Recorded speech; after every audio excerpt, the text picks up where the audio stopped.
سورہ مزمل کو اس خاص ترتیب سے صرف 3 بار پڑھیں، کسی بھی وقت، کسی بھی دن، کسی بھی رات۔ یہ بالکل اس میں کوئی پابندی نہیں کہ کس وقت پڑھنا ہے، کس دن کو پڑھنا ہے، کس رات کو پڑھنا ہے۔ صرف 3 مرتبہ اس طریقے سے پڑھیں اور انشاءاللہ جو بھی دعا مانگیں گے، جو بھی آپ کی حاجت ہوگی اسی وقت پوری ہوگی انشاءاللہ۔ اسی دن، اسی رات آپ کی حاجت انشاءاللہ پوری ہو جائے گی۔ ایسا تیز ترین وظیفہ آپ نے کبھی نہیں دیکھا ہوگا۔ سورہ مزمل کی طاقت کا آپ کو کچھ بھی اندازہ نہیں۔ سورہ مزمل کو جس طرح ہم نے اس کے معجزات، اس کے کرامات، اس کے کمالات دیکھے ہیں، اگر آپ نے دیکھ لیے تو آپ بھی حیران رہ جائیں گے۔ جن لوگوں کو بھی میں نے یہ وظیفہ دیا ہے آج بھی وہ مجھے دعائیں دے رہے ہیں۔ تو آئیے وظیفے کی طرف آتے ہیں۔ صرف ایک دن یا ایک رات میں صرف 1 گھنٹے کا، گھنٹہ سوا گھنٹہ لگے گا اس پر۔ پوری زندگی میں اپنی کسی بھی حاجت کے لیے صرف گھنٹہ، سوا گھنٹہ، 1.5 گھنٹہ، آپ بہت زیادہ آہستہ پڑھتے ہیں تو 1.5 گھنٹہ لگ جائے گا، آپ کا بیڑا پار ہو جائے گا۔ ایسی حاجات جو اپنی زندگی بھر وظائف پڑھیں، دعائیں مانگی، لیکن آپ کی حاجت پوری نہیں ہو رہی، تو زندگی میں ایک بار تجربہ کریں۔ آج ہی یہ ویڈیو سن کر اس پر عمل کر کے آج ہی انشاءاللہ اس پر ٹرائی کریں، اس پر تجربہ کریں، اور انشاءاللہ العزیز اس کے معجزات و کرامات خود اپنی آنکھوں سے دیکھ لیں۔ اجازت عام ہے، کوئی بھی اجازت نہ مانگے۔ آپ کو پتہ ہے کہ میرے وظائف کی اجازت عام ہوتی ہے۔ الحمدللہ وکفا وسلام علی عبادہ الذین اصطفیٰ، اما بعد فاعوذ باللہ من الشیطان الرجیم، بسم اللہ الرحمن الرحیم۔ السلام علیکم ورحمۃ اللہ وبرکاتہ۔ پیارے بھائیو بہنوں، سورہ مزمل کا ایک ایسا وظیفہ آپ کو بتا دیتا ہوں، لیکن پہلی یہ بات سنیں کہ ویڈیو آپ نے پوری دیکھنی ہے، کیونکہ آپ پوری ویڈیو دیکھتے نہیں، پھر صحیح طریقے سے آپ کا وظیفہ نہیں ہوتا۔ آپ اس میں کچھ کمی بیشی کر لیتے ہیں تو آپ کا وظیفہ کام نہیں کرتا۔ پھر کیا ہوتا ہے؟ پھر آپ شکایت کرتے ہیں کہ میں نے وظیفہ پڑھا لیکن کام نہیں ہوا۔ تو کام 100% ہوگا، اس میں کسی قسم کا شک ہی نہیں۔ انشاءاللہ العزیز آپ کی جو بھی حاجت ہوگی جائز وہ ضرور پوری ہوگی، لیکن آپ نے صحیح طریقے سے وظیفہ پڑھنا ہے۔ دن کا کوئی اس میں ایسا نہیں کہ اسی دن پڑھنا ہے۔ ہفتہ کے 7 دن کسی بھی وقت، کسی بھی دن آپ پڑھ سکتے ہیں۔ رات کو بھی پڑھ سکتے ہیں، دن کو، لیکن دن کو، رات کو بنسبت دن کے بہت اچھا فائدہ ہوگا، کیونکہ رات کو پڑھنے میں یہ ہوتا ہے کہ یکسوئی ہوتی ہے، سارے لوگ سو رہے ہوتے ہیں اور آپ اللہ کے لیے وظیفہ پڑھ رہے ہیں، تو اس کے اثرات، اس کے آپ توجہ زیادہ ہوگی اللہ کی طرف، تو قبولیت کی بہت زیادہ امید ہوتی ہے۔ تو رات کو پڑھنے میں فائدہ رہے گا۔ ویسے آپ کسی بھی وقت پڑھ سکتے ہیں۔ آئیے وظیفے کی طرف آتے ہیں۔ تو سب سے پہلے اجازت عام ہے، کوئی بھی اجازت نہ مانگے۔ آپ کو پتہ ہے میرے وظائف کی اجازت عام ہوتی ہے، ہاں 5 وقت کی نماز کی پابندی کے ساتھ، کیونکہ 5 وقت کی نماز جو نہیں پڑھے گا اس کا وظیفہ کس طرح کام کرے گا، کیونکہ وہ تو فرض چھوڑ رہا ہے۔ بہت سے لوگوں کو دیکھا ہے، آپ نے بھی دیکھا ہوگا، میں نے تو بہت دیکھے ہیں، بڑے بڑے تسبیح میں ہاتھ میں لیے پھرتے ہیں۔ یہ صرف شومنٹ ہوتا ہے، کاؤنٹر ادھر انگلی میں پکڑے ہوتے ہیں، ٹک ٹک ٹکا ٹک ٹکا ٹک، لیکن 5 وقت کی نماز کی پابندی نہیں کرتے۔ یار ایسے وظائف، یار ایسے تسبیح، ایسے کاؤنٹر کی کیا اہمیت ہے زندگی میں۔ آپ پہلے تو سب سے پہلے نماز پڑھنا فرض ہے، تو جو نماز نہیں پڑھتا وہ اللہ کو ناراض کر رہا ہے، تو اس کا وظیفہ کیا کام کرے گا، اس کی دعا کیا قبول ہوگی۔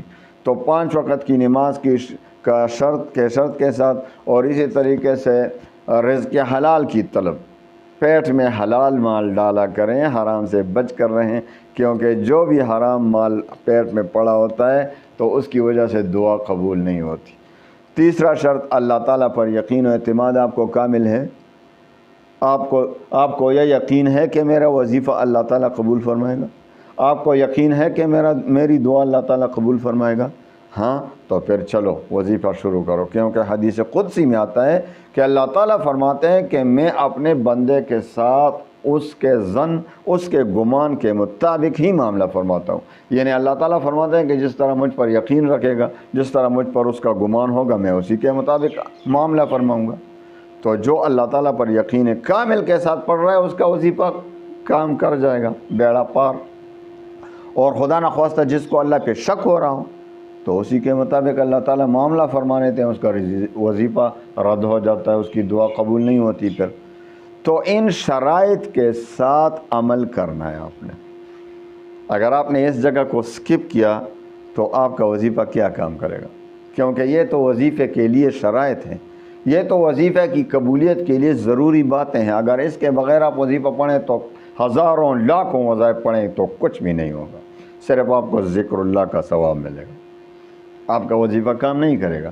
تو ان ہدایات پر عمل کرتے ہوئے آئیے وظیفے کی طرف آتے ہیں۔ آج ہی پڑھیں، دن کو پڑھیں، رات کو پڑھیں، جب بھی آپ ویڈیو دیکھیں خوب بار بار دیکھیں، بار بار سنیں، صحیح طریقے سے ہدایت پر عمل کرتے ہوئے سنیں اور پڑھیں، پھر انشاءاللہ العزیز دیکھیں کہ کس طرح آپ کا وظیفہ کام کرے گا۔